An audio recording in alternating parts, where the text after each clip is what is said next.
Commission के बाहर की तस्वीरें हैं। और आप सभी जानते हैं कि हिमाचल प्रदेश में पिछले दिनों कुछ यूनिवर्सिटियों के नाम आए थे, प्राइवेट यूनिवर्सिटियों के वो फर्जी है और वहाँ से फर्जी डिग्रियाँ जो है छात्रों को दी जा रही है और कई तरह की रेड्स भी हुई, मामला कोर्ट में भी होगा। लेकिन इस बीच जो है कुछ ऐसे छात्र हैं जो अपनी डिग्रियों के लिए दर दर ठोकरें खा रहे हैं। इस वक्त हम शिमला के ही रेगुलेटरी कमीशन के दफ्तर के बाहर है। यहाँ कुछ छात्र आए हैं, ये कमीशन के चेयरमैन से मिले हैं। क्या इनका मुद्दा, इनसे बातचीत करेंगे और इनसे जानेंगे कि क्यों आपको कैसे ये जो सब कुछ हुआ आपके साथ, क्योंकि वहाँ तो खबरें ये थी कि फर्जी डिग्रियाँ बहुत सारी बेची गई थी। विधानसभा में भी ये मुद्दा उठा था और अब जो है कुछ छात्र ये है ऐसे कह रहे हैं कि हमें जो है हमने तो प्रॉपरली जो यूनिवर्सिटी का रूल था उसके अकॉर्डिंगली जो है पढ़ाई की सेमेस्टर वाइज, और अपना जो हमारा कर्तव्य था वो हमने करना था वो किया, लेकिन अभी भी हमारे को डिग्रियाँ नहीं मिल रही। इन्हीं से जानना चाहेंगे, आपसे जानना चाहूँगा मैं, क्या जो है आपके इशूज़ कौन सी स्ट्रीम है आपकी? 2016 से एडमिशन ली थी हमने फार्मेसी डिपार्टमेंट में। जब हमने एडमिशन ली थी उस टाइम ये हिमाचल में नंबर 1 थी फार्मेसी में, इसलिए हमने यहाँ पर देख के एडमिशन ली। तो हम अच्छे से पढ़ रहे थे, सारा कुछ ठीक से हो रहा था। बीच में यूनिवर्सिटी में पढ़ते टाइम ही एक स्कैम हो गया, जिसकी वजह से यूनिवर्सिटी बंद कर दी गई और हमारी डिग्रियाँ बिल्कुल फंस गई। और हम 2 साल से वेट करें कि हमें हमारी डिग्रीज दी जाएँ। हम एडमिनिस्ट्रेशन से मिलते हैं, वो हमें बोलते हैं आप एसआईटी के पास जाओ।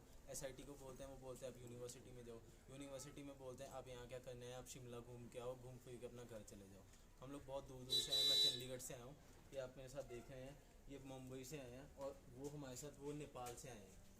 वो तो हम लोग वो लड़का अभी भी यहाँ रेगुलेटरी कमीशन के अंडर पढ़ रहा है।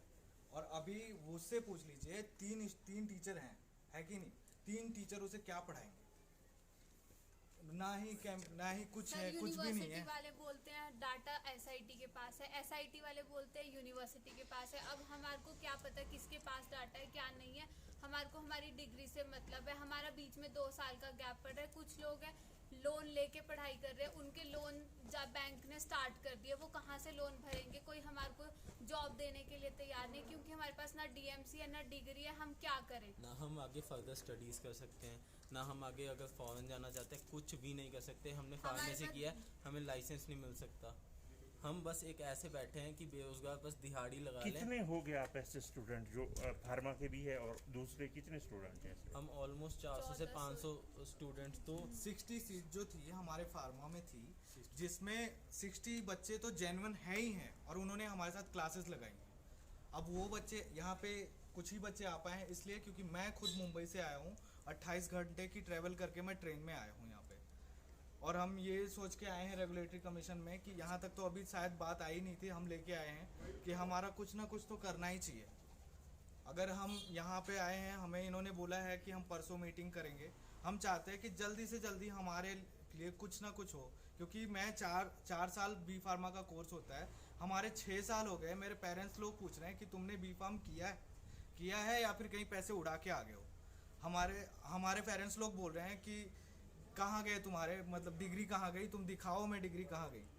ये सब बातें हैं। नहीं तो आप लोगों को पहले से जानकारी नहीं थी कि सर अगर जानकारी होती, प्लस 2 में 75% मार्क्स होने के बाद कौन अपनी डिग्री करने के लिए ऐसी फेक यूनिवर्सिटी में जाएगा? सर प्लस 2 में 75% मार्क्स होने के बाद, ठीक है, आप खुद सोचिए ये बात कि कौन ऐसी फेक यूनिवर्सिटी में जाना पसंद करेगा। अगर हमें पता होता है कि यूनिवर्सिटी ऐसी है, आजकल सारे नेट पे सर्च करते हैं, उस टाइम में नंबर वन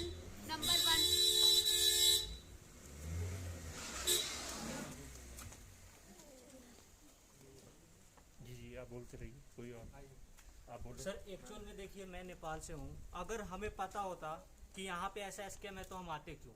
और देखिए, कोई भी बंदा पहले क्या देखता है कि जैसे आजकल बहुत सारे प्लेटफॉर्म हैं, हम जाते हैं गूगल पे, यूजीसी के साइट पे जाते हैं कि ये हमारा ग्रांटेड है कि नहीं, पीसीआई के अंडर आता है कि नहीं, इसका क्या ग्रेड है, ये सारा चीज़ देख के आए थे सर। हम कुछ सपने लेकर आए थे यहाँ पे कि हमारा फ्यूचर बनेगा, लेकिन यहाँ आने के बाद सर मेरा लास्ट सेमेस्टर चल रहा है, 2018 का बैच हूँ मैं, और अभी तक सर मेरा फर्स्ट ईयर का सिर्फ डीएमसी मिला, बाकी कोई नहीं। देखिए ये हम जाते हैं रजिस्ट्रार सर के पास, वो बोल देते हैं हमारे पास डाटा नहीं है। हम लोगों ने बहुत सारे जगह गए हैं, लेकिन सब बोलते हैं कि आप वहाँ से जाओ, वहाँ से आप अपने रजिस्ट्रार सर से पूछो कि मतलब यहाँ से वो मतलब डाटा इशू करवाए।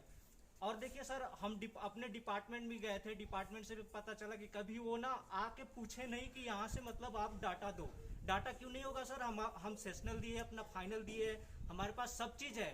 आप एक बार मतलब जो भी हमारे रजिस्ट्रार सर है, कभी डिपार्टमेंट से डाटा नहीं मांगे, सारा वहाँ पे है सर, अटेंडेंस से लेकर हमारा सारा चीज़ है। चाहे तो आप किसी को भी बुलवाकर चेक कर लीजिए, लेकिन ये हमें बस मूर्ख बना रहे हैं। जो पास आउट हो गए बच्चे 2-3 साल से, वो घूम रहे हैं, उनका लोन का पैसा चल रहा है, इसका जिम्मेवार कौन होगा, कौन देगा उसका इंटरेस्ट, इस पे कोई नहीं सोच रहा है। हम सिर्फ दौड़ रहे हैं और कुछ नहीं हो रहा है। वहाँ पे तो जो अथॉरिटीज हैं वो बोल रही हैं कि हम आपको जानते हैं कि आप जेन्युइन हो, लेकिन हमारे पास कुछ है नहीं है।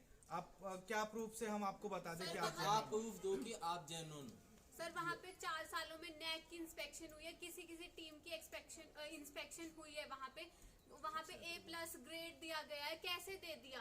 हम अपने आप PCI से अप्रूव्ड वहाँ है पे सर। बच्चे तो यही देखेंगे ना कि इनको ये A+ ग्रेड मिला है इस यूनिवर्सिटी को, हम इसमें जाए।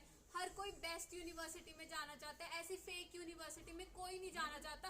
कोई भी अपना गला खुद नहीं घोटना चाहता है, पर अगर ऐसा कुछ होगा तो जरूर कोई अपना गला घोट लेगा। सही बात है, ये दर्द कोई नहीं समझ पा रहा है। ये हम जो होपलेस हो चुके हैं, क्या बोले अभी। आप और कोई स्ट्रीम यस सर। कौन है? सर मेरा नाम आलोक पटेल है सर, मैं BCA डिपार्टमेंट का हूँ सर, कंप्यूटर साइंस एप्लीकेशन। मैं 2016 में एडमिशन लिया था, 2019 का पास आउट हूँ मैं। और सर अभी तक ऐसा हो गया कि आफ्टर रेड हमें कोई DMC या डिग्री नहीं मिली है अभी तक सर। हम 3 साल से भटक रहे हैं इधर उधर, कुछ नहीं हो पा रहा है सर। हम क्या करें, कौन जवाब देगा इसका? जैसा और हमारे साथ में बहुत सारे ऐसे स्टूडेंट हैं जो स्कॉलरशिप से पढ़ रहे थे, हमारे क्लासमेट के हैं, कुछ हैं ये अभी ये कुछ स्कॉलरशिप से ही हैं, अभी ये हमारे डिपार्टमेंट के ही हैं सर, हम BCA के हैं। आप बताइए मैम, क्या कब के वो है आपकी? और सर हमारा 2016 का बैच था और 19 में कंप्लीट हुआ है सर। उसके बाद 2 साल ऐसे हो गए हैं जिसमें सर हम बस घूम ही रहे हैं इधर से उधर। कभी हमें यूनिवर्सिटी वाले बोलते हैं कि तुम कमिश्नर ऑफिस जाओ सर, वहाँ पर हम लोगों ने बात किया। अब हम यहाँ पर आए हैं सर ताकि कुछ हो पाए।